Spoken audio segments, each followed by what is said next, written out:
बता देता हूँ। तो ये कि एटम्स के बीच में इलेक्ट्रॉनों की जो शेयरिंग होती है वो म्यूचुअल शेयरिंग होती है, मतलब इक्वल नंबर ऑफ इलेक्ट्रॉन होते हैं। अगर इस क्लोरीन का एक इलेक्ट्रॉन शेयरिंग में हिस्सा ले रहा है तो दूसरे क्लोरीन का भी एक ही इलेक्ट्रॉन होगा। तो और आमतौर पे कोवलेंट बॉन्ड दो नॉन मेटल्स के बीच में बनता है।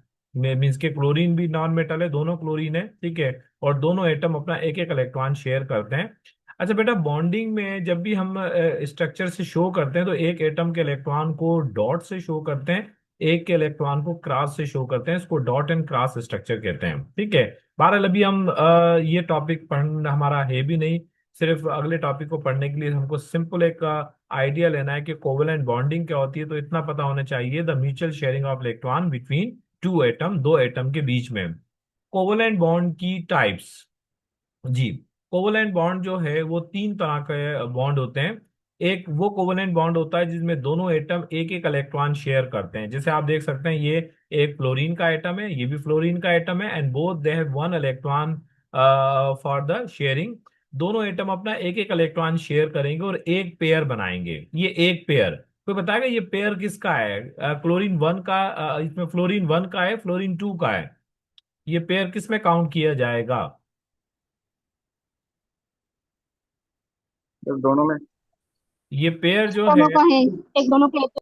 ये पेयर, जी हाँ, सही बताया आप स्टूडेंट ने, ये पेयर दोनों में इंक्लूड होगा। और जब दोनों में इंक्लूड होगा तो आप देखेंगे दोनों का ऑक्टेट कंप्लीट होगा। इसको कहते हैं according to octet rule. Bond बनता ही इसलिए कि दोनों एटम ऑक्टेट कंप्लीट करते हैं और स्टेबिलिटी गेन करते हैं, लाइक नोबल गैस। ये नोबल गैस जैसा बनना चाहते हैं। अब आप देख सकते हैं फ्लोरीन के पास भी 8 इलेक्ट्रॉन हो गए, 2 4 6 एंड 2 8। और इस तरह ये पेयर अगर इसमें शामिल करें, 2 4 और 6 और 2 8, दोनों ने अपना ऑक्टेट कंप्लीट कर लिया।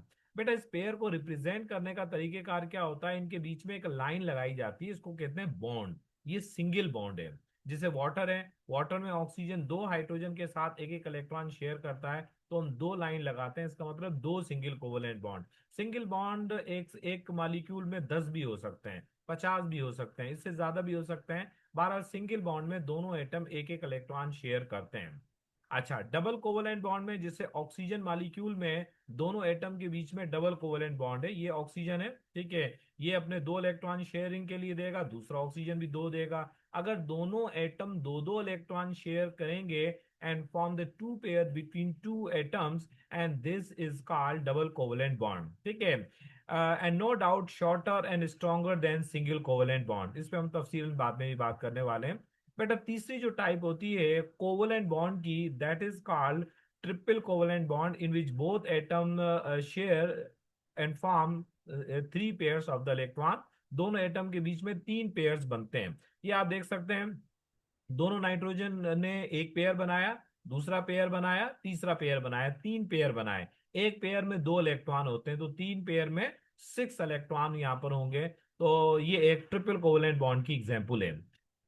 द रिगार्डिंग पोलरिटी, अगर आपसे कोई पूछे कि पोलरिटी के हवाले से how many kinds of covalent bond, covalent bond की कितनी किस्में होती हैं पोलरिटी के हवाले से, तो आप बता सकते हैं कि पोलरिटी के हवाले से कोवलेंट बॉन्ड जो हैं वो दो तरह के होते हैं, नॉन पोलर एंड पोलर।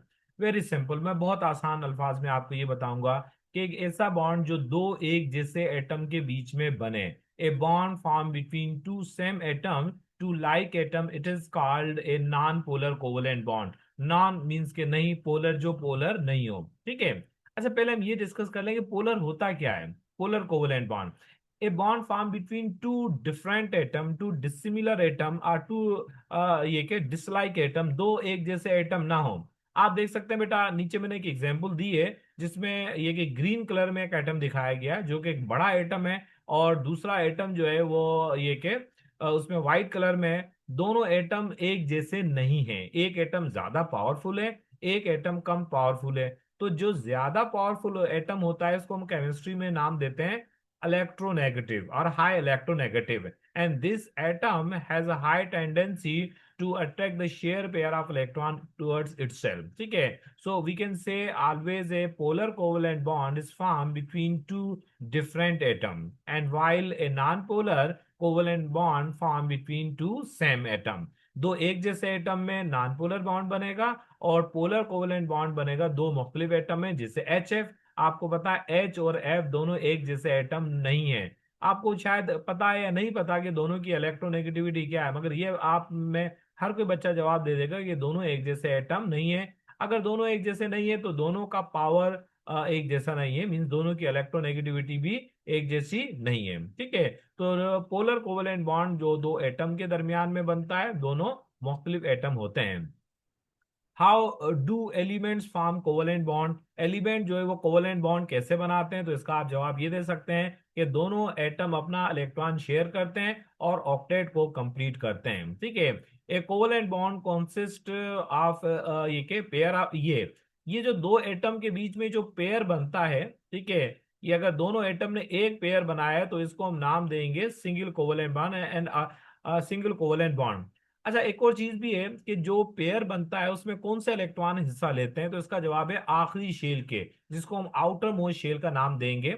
अगर क्लोरीन के इलेक्ट्रॉनिक कॉन्फ़िगरेशन को देखा जाए तो बेटा क्लोरीन के आखिरी शेल में 7 इलेक्ट्रॉन है। वैसे तो क्लोरीन के पास 17 इलेक्ट्रॉन है, मगर आखिरी शेल में क्लोरीन 7 इलेक्ट्रॉन रखता है। ठीक है, तो वो 7 इलेक्ट्रॉनिक बॉन्डिंग में हिस्सा लेंगे और सिंगल कोवेलेंट बॉन्ड बनाएंगे। ठीक है, how do non metal atom form covalent bond?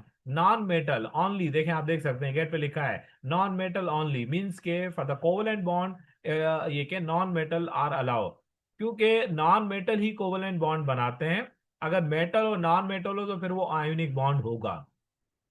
Many non metal element, बहुत सारे नॉन मेटल एलिमेंट हैं, जैसे आपको पता है दो हाइड्रोजन आपस में कंबाइन होंगे तो उनके बीच में सिंगल कोवेलेंट बॉन्ड होगा। ठीक है, अच्छा इसी तरीके से डबल कोवेलेंट बॉन्ड ये के एक ही मॉलिक्यूल जिसे हाइड्रोजन और क्लोरीन दोनों एक एक इलेक्ट्रॉन शेयर करेंगे तो ये भी सिंगल कोवेलेंट बॉन्ड है। ठीक है, मगर ये एक पोलर कोवेलेंट बॉन्ड यहाँ पर इनके बीच में बन गया है। ठीक है, compound can contain more than one covalent bond, ये मैंने आपको पहले भी बताया है कि एक कंपाउंड में एक से ज्यादा कोवेलेंट बॉन्ड भी हो सकते हैं। ठीक है, ये बात आप जहन से निकाल दें कि सिंगल कोवेलेंट बॉन्ड एक मॉलिक्यूल में एक होगा, एक मॉलिक्यूल में दो भी हो सकते हैं, जैसे वाटर जो है वो दो सिंगल कोवेलेंट बॉन्ड बनाता है। ठीक है, और भी वो सारी मिसालें देखें अगर नेक्स्ट पेज पे, अदरवाइज मैं आपको बताता हूँ। जैसे आप देख सकते हैं अमोनिया जो है, अमोनिया जो बनता है, अमोनिया गैस है जिसमें नाइट्रोजन तीन हाइड्रोजन के साथ तीन सिंगल कोवेलेंट बॉन्ड बनाता है। ठीक है, तो इसको कभी भी आप ट्रिपल बॉन्ड नहीं कहोगे कि तीन सिंगल बॉन्ड को कोई बहुत से बच्चे ट्रिपल बॉन्ड कहते हैं, नहीं। अगर दो एटम के बीच में एक एक इलेक्ट्रॉन शेयर है तो वो एक सिंगल बॉन्ड है। अब एक मॉलिक्यूल में सिंगल कोवेलेंट बॉन्ड एक से ज्यादा हो सकते हैं, ये पॉसिबिलिटी है। जैसे कि सुई गैस मीथेन। ठीक है, मैं अभी आपके सामने इसकी इलेक्ट्रॉनिक कॉन्फ़िगरेशन लिख रहा हूं, मुझे कोई बताएगा what is the atomic number of carbon? शाबाश। 6 सिक्स। कार्बन का सिक्स। एटॉमिक नंबर 6 है, जिसने 12 का है वो बेटा प्लस 8। से। ठीक है, और इलेक्ट्रॉनिक कॉन्फ़िगरेशन में सिर्फ एटॉमिक नंबर की बात की जाती है। कार्बन के पहले शेल में, ये मैं आपको इंडिकेट कर रहा हूँ, कार्बन के पहले शेल में 2 इलेक्ट्रॉन है और दूसरे जिसको हम आखिरी शेल कहते हैं उसमें बेटा 4 इलेक्ट्रॉन है। ठीक है, मतलब इलेक्ट्रॉन उसके आखिरी शेल में 4 हैं। अच्छा, कार्बन को अपना ऑक्टेट कंप्लीट करने के लिए मजीद 4 इलेक्ट्रॉन की जरूरत है, 4 और 4 8 होते हैं। और हाइड्रोजन आपको पता है ऑक्टेट नहीं कंप्लीट करता, कोई बताएगा हाइड्रोजन को ये क्या कंप्लीट करता है अगर ऑक्टेट कंप्लीट नहीं करता? जी, duplet. Duplet. Duplet duplet. Complete करते हैं। डुप्लेट यही इसका आंसर है, शाबाश। द हाइड्रोजन डुप्लेट कंप्लीट करता है and rest of other element they wanted to get electronic configuration like the noble gases, और वो अपना ऑक्टेट कंप्लीट करते हैं। ठीक है, अब आप देखेंगे एक एक सेंट्रली कार्बन जो है वो अपने आखिरी शेल के 4 इलेक्ट्रॉन तो रखता है, मगर वो चारों इलेक्ट्रॉन जो है वो 4 हाइड्रोजन के साथ शेयर करता है and it form 4 single covalent bond. A single methane molecule has 4 single covalent bond and these covalent bonds are represented by single line. ठीक है, these are not minus sign. These are 4 single covalent bond in centrally carbon linked with 4 carbon 4 hydrogen atom. ठीक है, another example, and this is an example of carbon dioxide, and in this example the centrally carbon ये आपको already भी पता है, इससे पिछले page पे भी पढ़ा था। कार्बन के आखिरी शेल में 4 इलेक्ट्रॉन है, ठीक है। ऑक्सीजन का एटॉमिक नंबर बेटा 8 है। कोई बताएगा कि how many valence electron in oxygen atom? Oxygen के आखिरी शेल में कितने इलेक्ट्रॉन हैं जी?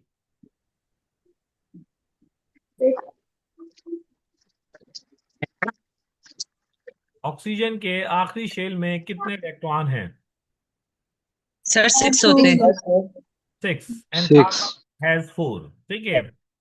ऑक्सीजन के पास 4 इलेक्ट्रॉन, ऑक्सीजन के पास 6 इलेक्ट्रॉन है आखिरी शेल में। उसको अपना ऑक्टेट कंप्लीट करने के लिए मजीद कितने इलेक्ट्रॉन की जरूरत है? इसका आंसर कौन देगा? How many electron needs for to octet? Two 2 more electron for the stability, ठीक है। Together. And otherwise carbon need 4 electron, and here the centrally carbon will form the double covalent bond with two oxygen atom। आप देख सकते हैं ये carbon इस oxygen से double bond बना रहा है। ये जो आपको बेटा क्रास में इलेक्ट्रॉन नजर आ रहे हैं ये कार्बन के, और ये जो डॉट में इलेक्ट्रॉन नजर आ रहे हैं ये ऑक्सीजन के हैं, ठीक है। 2 इलेक्ट्रॉन कार्बन के, 2 इलेक्ट्रॉन ऑक्सीजन के, कितने इलेक्ट्रॉन हो गए? 4। और इसी तरह ये कार्बन 2 इलेक्ट्रॉन और 2 4, सेंट्रली कार्बन जो है वो अपना ऑक्टेट पूरा कर रहा है, ठीक है। क्या इस बॉन्डिंग में ऑक्सीजन का भी ऑक्टेट पूरा हो रहा है? क्या ऑक्सीजन का भी ऑक्टेट पूरा हो रहा है या स्टिल विदाउट द ऑक्टेट जी? यस सर, ऑक्सीजन हो रहा है। कंप्लीट हो रहा है। अच्छा, अगर ऑक्सीजन का ऑक्टेट पूरा हो रहा है तो ऑक्सीजन और कार्बन के बीच में जो बॉन्ड बन रहा है वो सिंगल कोवलेंट बॉन्ड है या डबल बॉन्ड है? क्या कहेंगे हम सर इसको? Double covalent bond. क्योंकि दोनों कार्बन के Double. एटम 2 2 इलेक्ट्रॉन शेयर कर रहे हैं, ठीक है। तो ये एमसीक्यूज अगर बने कि what is the bond between carbon, ये कि between the atoms of carbon dioxide, so answer is the double covalent bond, centrally carbon linked with 2 oxygen atom by double covalent bond, and these bonds are represented by the double line, जिसको आप equal भी कह सकते हैं मगर ये double line है, double covalent bond, ठीक है। कुछ प्रॉपर्टीज पे भी बात कर लेते हैं, ठीक है। The properties of molecular solid, वैसे तो हमने सॉलिड्स के चैप्टर में हमने पढ़ा है, मगर वो कंपाउंड जो कोवलेंट कंपाउंड्स होते हैं बेटा जनरली उनका मेल्टिंग और बॉइलिंग पॉइंट कम होता है, जनरली वो ब्रिटिल और सॉफ्ट होते हैं, ठीक है। चंद वो प्रॉपर्टीज हैं, आमतौर पे वो इलेक्ट्रिक करंट को कंडक्ट नहीं कर सकते, ठीक है। And why do molecular solid have these properties? उनमें ये प्रॉपर्टीज क्यों होती है? तो उसका रीजन यही है कि उनके अंदर जो बॉन्ड होता है वो कोवलेंट बॉन्ड होता है, जो कि इतना ज्यादा एक स्ट्रॉन्गर बॉन्ड नहीं होता, ठीक है। Which substance will conduct electricity? ये सवाल बेटा आप स्टूडेंट से किया जा रहा है, ठीक है। इसका एनिमेशन तो प्रॉपरली वर्क नहीं करेगा मगर आप मुझे जवाब दे सकते हैं। पहला सवाल है तमाम स्टूडेंट से, क्या कॉपर जो मेरे पास है, द प्योर कॉपर, जिसको मैं एरो से आपको इंडिकेट कर रहा हूँ, ये इसकी बात कर रहा हूँ, क्या इसमें से इलेक्ट्रिक करंट पास हो जाएगा? अगर इस पीस को उठा के मैं यहाँ पर रखूं तो क्या इलेक्ट्रिक करंट इसमें से पास हो जाएगा, जी यस या नो? जी सर, हो यस जाएगा. सर, हो जाएगा। यस सर, हो जाएगा। Because all the metals are good conductor of electric current, electricity, that is why, ये इसका रीजन है। My second question, student, I have the table salt in a beaker. Is it possible to pass electric current into the solid NaCl? Yes or no? No sir. No. No. No, no, I Yes do sir. not have the aqueous solution. This is the solid NaCl। और answer आपका सही है student, no, ठीक है। कोई explain करेगा why solid NaCl is bad conductor और of electric current? NaCl में से करंट क्यों नहीं पास हो सकता अगर सॉलिड फॉर्म में से है? क्योंकि वो न्यूट्रल होता है इसलिए. क्योंकि उसमें आइंस नहीं होते, क्योंकि उसमें आइंस नहीं होते इसलिए सॉलिड में। नेक्स्ट नंबर थर्ड, इसका आंसर कौन देगा? आई हैव NaCl सॉल्यूशन, मेरे पास सोडियम क्लोराइड है, मैंने उसको पानी में हल कर दिया, क्या उसमें से ये क्या इलेक्ट्रिक करंट पास हो जाएगा? यस और no? Yes sir. Yes, Yes sir, हो जाएगा. ये करेक्ट। क्या Yes, NaCl sir. Salted form में है, मेरे पास NaCl लिक्विड नो फॉर्म में, सर। क्या इसमें से करंट पास हो जाएगा? यस और नो?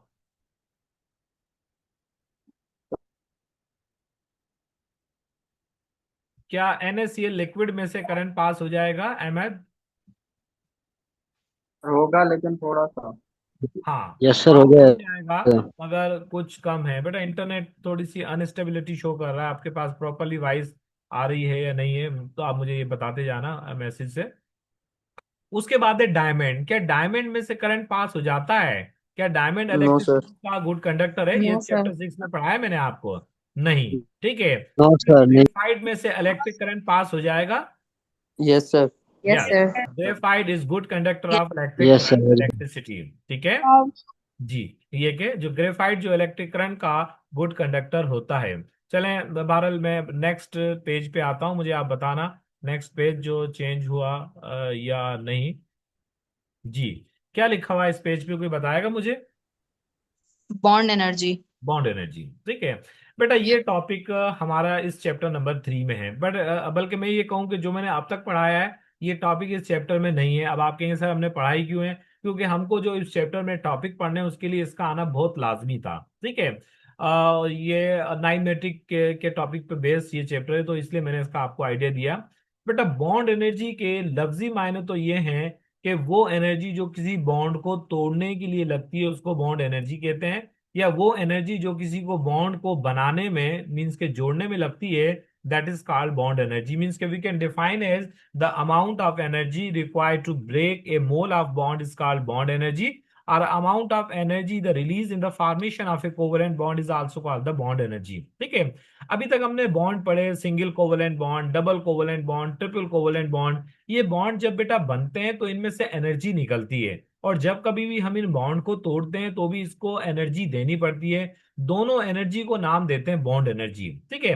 जरा डेफिनेशन जो लिखी है इस पे हम बात करते हैं, फिर इसके फैक्टर्स की तरफ आएंगे। The bond energy is defined as the average amount of energy required to break all the bonds of a particular type in one mole of a substance, ठीक है।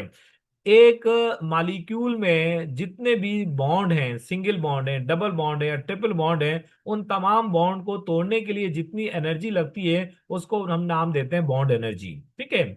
आप में से कोई मुझे बताएगा, अगर ये स्लाइड आपको अच्छी तरह से नजर आ रही है, इसमें एक बॉन्ड दिखाया गया क्लोरीन और क्लोरीन के दरमियान में, इसकी बॉन्ड एनर्जी कितनी है? 243 तो kilo. 243 243 किलो जूल पर पर मोल। इसका मतलब आपको मोल यूनिट भी पता किलो चल जूल गया, मोल। इसका यूनिट जो है वो किलो जूल पर मोल है, ठीक है। और डबल कोवलेंट बॉन्ड जो बना है कार्बन ऑक्सीजन टू ऑक्सीजन, उसकी बॉन्ड एनर्जी है 499। कोई बताएगा which one has a high bond energy, chlorine और ऑक्सीजन? ऑक्सीजन। ऑक्सीजन। ऑक्सीजन। पहला फैक्टर आपने पढ़ लिया, शाबाश। सिंगल बॉन्ड और डबल बॉन्ड, किसकी बॉन्ड एनर्जी आपको ज्यादा नजर आ रही है? Double double Double bond. bond. Double bond. पहला फैक्टर जहन नशीन कर लें कि बॉन्ड एनर्जी डिपेंड करती है टाइप्स पे। ये देखें इधर, ये देखें यहाँ पर एक वीडियो इधर देखें।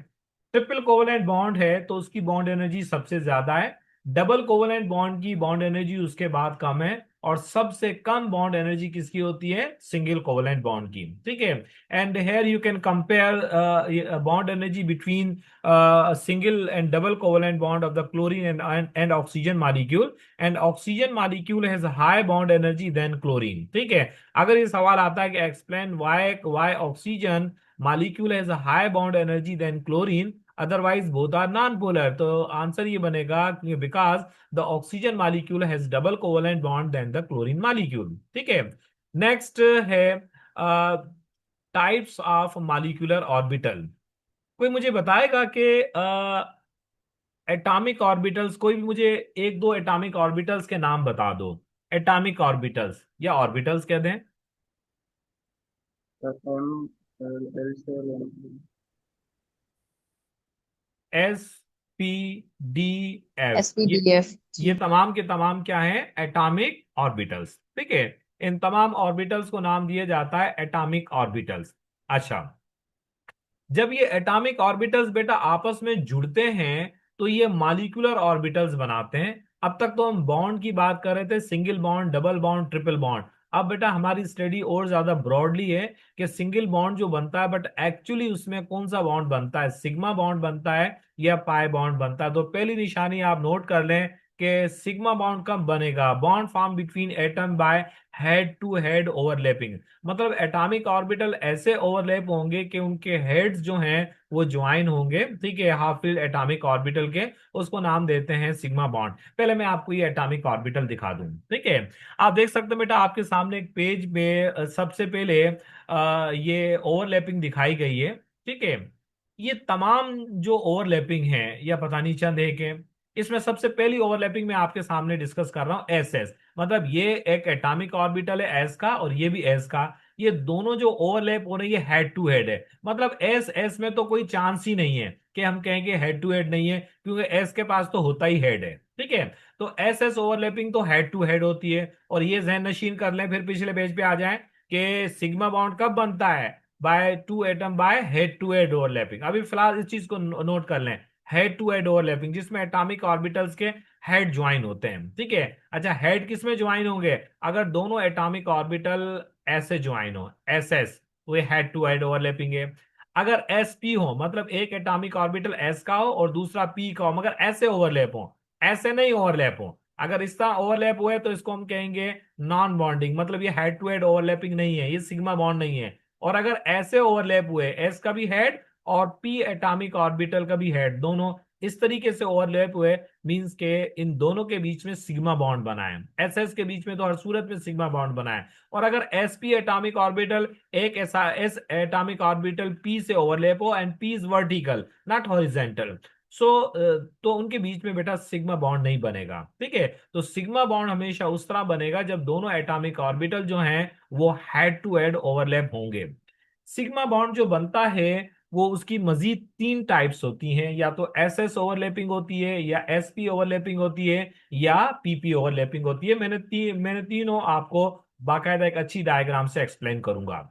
आपने एक मशहूर गैस का नाम सुना होगा, हाइड्रोजन गैस। अभी मैंने कुछ देर पहले हाइड्रोजन हाइड्रोजन के बीच में सिंगल बॉन्ड भी बताया था, मगर ये सारी स्टडी थी नाइन्थ मैट्रिक की। अब हम पढ़ रहे हैं फर्स्ट ईयर इंटर का कोर्स, ठीक है। इसमें यह बताया गया है कि एक्चुअली जहां सिंगल बॉन्ड बनता है but internally S atomic orbital overlap होते हैं, हाइड्रोजन का भी एस और दूसरे हाइड्रोजन का भी एस। आपको पता है हाइड्रोजन का एटॉमिक नंबर 1 है, अगर हम इसकी इलेक्ट्रॉनिक कॉन्फ़िगरेशन लिखें तो क्या बनेगी? 1s1, आखिरी ऑर्बिटल एस और दूसरे का भी एस, तो दोनों एस ऑर्बिटल जो हैं वो ओवरलैप होंगे, तो वो एस एस ओवरलैपिंग होगी।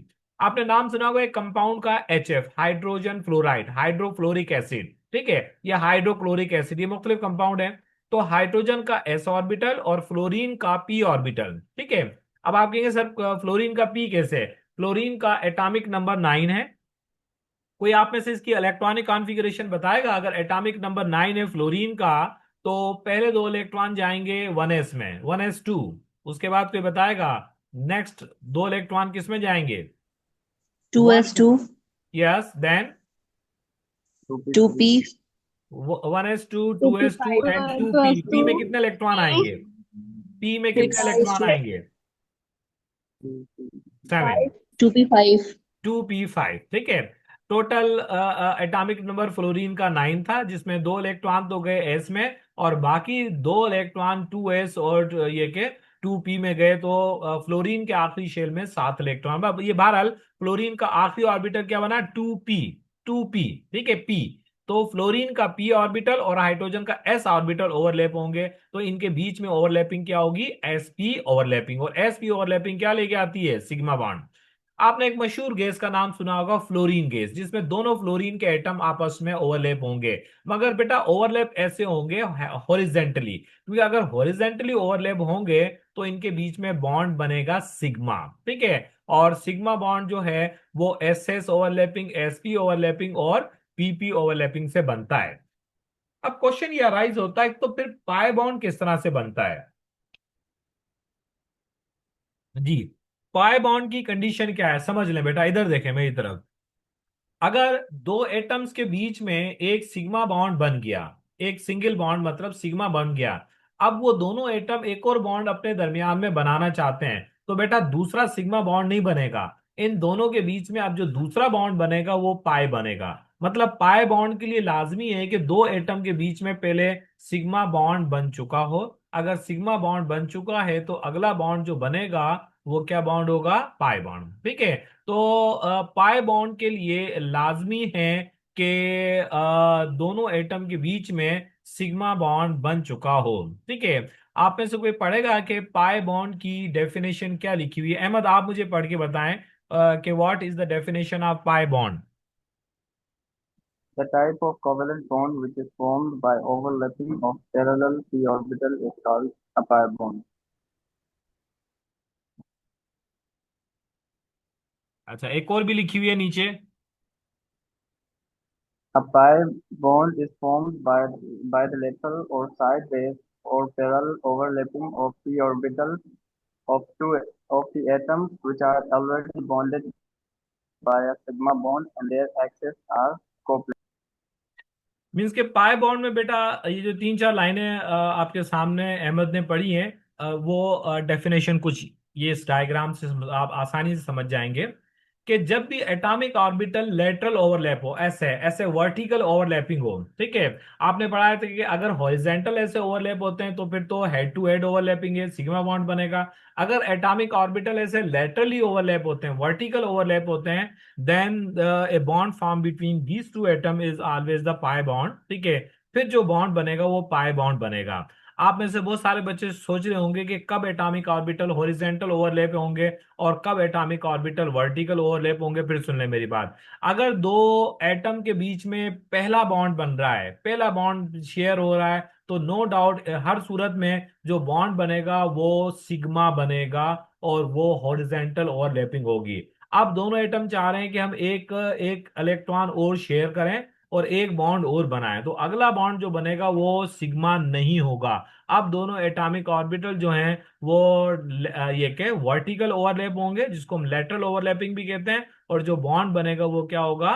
पाई बॉन्ड बनेगा। ठीक है।